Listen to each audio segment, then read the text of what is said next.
शांति। Good morning आप सभी बाबा के रूहानी फरिश्तों को।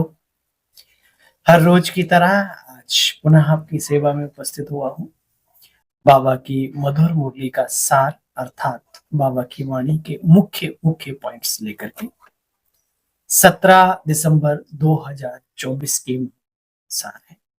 मीठे बच्चे, तुम बाप के पास आए हो अपना सौभाग्य बनाने। परम सौभाग्य उन बच्चों का है जिनका ईश्वर सब कुछ स्वीकार करता है। चाहत कईयों के मन में होती है, हम ये कार्य करें, लेकिन कभी कभी उसमें वो सफल नहीं होते। इसको यही कहेंगे कि ईश्वर को स्वीकार नहीं है। और जिनका स्वीकार करता है, बाबा कहते हैं वो परम पद्मा पदम सौभाग्यशाली आत्मा है। आइए सुनते हैं आगे। बच्चों की किस एक भूल से माया बहुत बलवान बन जाती है। सुनो, बच्चे भोजन के समय बाबा को भूल जाते। बाबा को ना खिलाने से बच्चे भोजन के समय बाबा को भूल जाते। बाबा को ना खिलाने से माया भोजन खा जाती है, जिससे माया पहल बलवान बन जाती है, फिर बच्चों को हैरान करती है। ये छोटी छोटी भूल माया से हार खिला देती बच्चे। इसलिए भगवान की आज्ञा है, बाप की आज्ञा, बच्चे याद में बनाओ और याद में खाओ। संसार जिसे कहावत है, संसार को खिलाने वाला, उसको जरा याद करके तो खाओ। पक्का प्रण करो, बाबा तुम्ही से बोलूं, तुम्ही से बैठूं, तुम्ही से खाऊं, तुम्ही को दिल का हर राज सुना, है ना। इतनी प्रीत अपने उस प्रीतम से होनी चाहिए। जब याद करेंगे तो वो राजी होगा। हाँ, सुना गीत बजा है, आज नहीं तो कल बिखरेंगे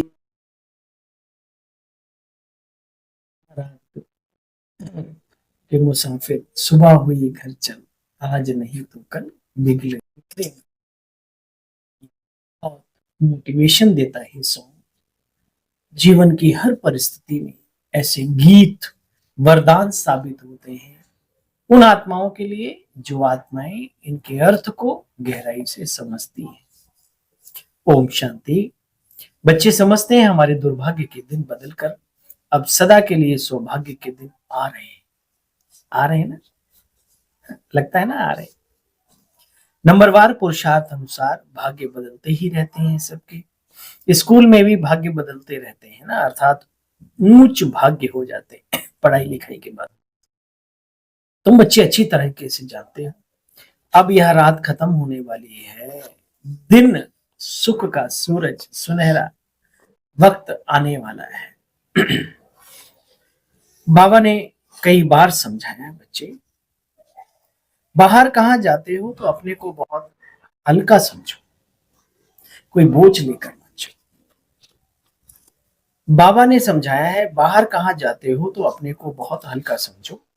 हम बाप के बच्चे हैं, हम आत्मा रॉकेट से भी तीखी हूं।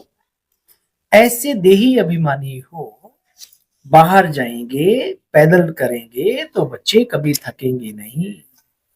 देह का भान ही नहीं है तो थकान कहां से आएगी। जैसे कि यह टांगे चलती ही नहीं है, उड़ रहे हैं, उड़ा रहे हैं सभी को, हम तो बस उड़ते जा रहे हैं। सुना, ये जब भी पैदल करो तो ये अभ्यास करना, बाबा की याद में हम फरिश्ते जा रहे हैं उड़ते हुए। देखो बच्चे, आगे मनुष्य तीर्थ आदि पर जाते थे पैदल। उस समय तो मनुष्यों की बुद्धि तमो प्रधान थी, फिर भी बहुत श्रद्धा से जो जाते हैं वो कभी यात्रा में बच्चे थकते नहीं। देखो, बाप को याद करते करते भोजन करना चाहिए बच्चे, फिर आदत पड़ जाएगी। बाबा कहते हैं भोजन पर भी याद करना। कहते हैं ना, तुम्ही से खाऊं, तुम्ही से पीऊं, तुम्ही से बैठूं, तुम्ही को दिल का हाल सुनाऊं। तो बच्चे प्रण पक्का करना चाहिए। जब तक हम याद नहीं करेंगे तब तक हम भोजन का पहला निवाला नीचे नहीं उतरने देंगे। ठीक है ना। बाबा बहुत अच्छी रीति समझाते हैं। गीत तो सुना ना, बरोबर हम यात्रा पर चल रहे, यात्रा पर भोजन आदि तो खाना ही पड़ता है, तो अपने साथी के साथ खाओ। हम्म? बाबा बार बार आज कह रहे हैं देखो बच्चे, कछुए का भी मिसाल है। तो बाप के बच्चे हो, स्टूडेंट्स भी हो, बाप कहते ऐसे नहीं समझो कि दिन में सिर्फ कर्म ही करना है। नहीं बच्चे, जब फ्री होते हो तो बाबा की याद में बैठ जाओ। ये सबसे बड़ा झूठ है कि हमें टाइम नहीं मिलता। बाकी चीजों के लिए टाइम मिल जाता है और ईश्वर को याद करने के लिए टाइम नहीं, जबकि यहाँ तो व्यवस्था ऐसी है कि सिर्फ मन को लगाना है। कोई ऐसा नहीं नहा धोना बैठना, फिर अलग से माला जपनी, अलग से अगरबत्ती। यहाँ तो मन का खेल है। जैसे ही फ्री हुए, 2 सेकंड के लिए फ्री होते हो तो सीधा परम धाम में टच करके आओ बाबा को। नहीं कर सकते, अगर इतना भी नहीं कर सकते तो फिर बाबा की मदद के हकदार आप कैसे हो सकते हैं। बाबा कहते बच्चे देखो, भ्रमरी सारा दिन भू भू करती है, फिर कोई कीड़े मर जाते हैं, कोई उड़ने लायक बन जाते हैं, तो बाबा हमें भ्रमरी बन करके सुनाता रहता है। कोई किसी के पंख लग जाते हैं और कोई सड़ान पैदा करने लगते हैं मरने के बाद। अवस्था मर गई तो सड़ान ही पैदा कर। तुम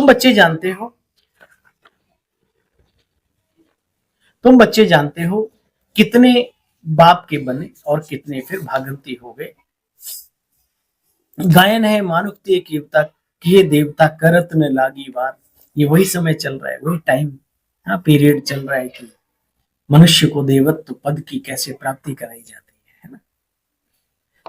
मनुष्य से देवता की ये करत न लागी वार। अभी बाप योग सिखला रहे हैं, किस लिए? मनुष्य से देवता बनाने का पुरुषार्थ करा रहे हैं। इसलिए हम भगवान द्वारा मनुष्य से देवता बनते हैं। 21 जन्म के लिए बच्चे सुखी बन जाएंगे। यहाँ इसमें कोई तकलीफ की बात नहीं। बीते हुए कल की मुरली आपने सुनी होगी। ये ज्ञान और योग और पवित्र बनने का जो कला, ये सबसे सहज है। ये पढ़ाई सबसे सहज है। जो पढ़े सो महान। अब सहज से सहज हलवा भी नहीं खा सकते तो फिर क्या, वो तो बिना दांत का भी खा लेता है। अब सोच सोच के कठिन बना लेते हैं तो फिर कठिन लगती है। तुम बच्चों को विचार सागर मंथन करना चाहिए। कर्म करते दिन रात ऐसे पुरुषार्थ करते रहो। विचार सागर मंथन नहीं करेंगे तो बाप की याद नहीं आएगी, तो फिर वही ख्यालात चलते रहेंगे जो बाहरी दुनिया में जो कार्य में लिप्त हो वही चलते रहेंगे। बल विचार सागर, हाँ विचार सागर मंथन करने का अभ्यास सबको करना है। मकान बनाने वाले को भी मकान का ख्याल चलता रहेगा, लेकिन बाबा की बातों का विचार सागर मंथन करेंगे तो जो जैसा कार्य करता है उसको ख्याल बने रहते हैं। भल विचार सागर मंथन करने की रिस्पॉन्सिबिलिटी इन पर है, ब्रह्मा बाबा पर। परंतु कहते हैं ना, कलश लक्ष्मी को दिया तो तुम लक्ष्मियां बनती हो। भाई बच्चे भी विचार सागर मंथन करें। अच्छा, मीठे मीठे स्किल दे बच्चों प्रति माता पिता बाप दादा का याद प्यार और गुड मॉर्निंग। रूहानी बाप की रूहानी बच्चों को नमस्ते। बाबा आपको भी नमस्ते। बहुत शांति, गुड मॉर्निंग। श्रीमत को नोट कर पुरुषार्थ करना है। बाप ने जो कर्म करके सिखलाया वही करने हैं। विचार सागर मंथन कर पॉइंट्स अच्छी अच्छी निकालनी है। अपने से प्रण करना है, बाप को खिलाकर ही हम भोजन खाएंगे। तुम्ही से बैठूं, तुम्ही से खाऊं, तुम्ही को दिल का हाल सुनो। ये पक्का वायदा जो किया है वो निभाना। वरदान, कर्म और संबंध दोनों में स्वार्थ भाव से मुक्त रहने वाले बाप समान कर्मातीत अवस्था। कल बाबा ने क्या वरदान में कहा था? समर्थ सम्राट। क्या बात है। ऐसे ऐसे शब्द बाबा के, महावाक्य बाबा के वरदान सिद्ध होते हैं इसके लिए जो मनन चिंतन करते हैं। आप बच्चों की सेवा है सबको मुक्त बनाने की। औरों को मुक्त बनाते स्वयं को बंधन में बच्चे बांध नहीं देना। दूसरों की सेवा करो है, औरों को पिलाते रहते हैं और खुद प्यासे रह जाते हैं, है ना। तो ये गलत बात है। बाबा कहते हैं औरों को मुक्त बनाते बनाते स्वयं को बंधन में बांध नहीं लेना। जब हद के मेरे मेरे से मुक्त होंगे तब अव्यक्त स्थिति का बच्चे अनुभव कर सकेंगे। जो लौकिक बच्चे और अलौकिक कर्म संबंध दोनों में स्वार्थ भाव से मुक्त हैं, वही बाप समान कर्मातीत स्थिति का बच्चे अनुभव कर सकते हैं। तो बच्चे बार बार चेक करो कहां तक कर्मों के बंधन से न्यारे बने हैं, व्यर्थ स्वभाव संस्कार के वश में तो नहीं है, मुक्त है क्या, तो ये चेक करना है। स्लोगन, जो सरल चित्त और सहज स्वभाव वाले होते हैं, समझ में आया? बहुत जरूरी है ज्ञानी योगी जीवन में, आध्यात्मिकता में। जो सरल चित्त और सहज स्वभाव वाले होते हैं वही राजयोगी और भोलेनाथ के प्रिय है। ठीक है, तो हे भोलेनाथ बाबा के प्रिय बच्चों, कल पुनः आप सबकी सेवा में उपस्थित होते हैं। तब तक के लिए अपने इस भाई को आज्ञा दीजिए। ओम शांति, नमस्ते, नमस्कार।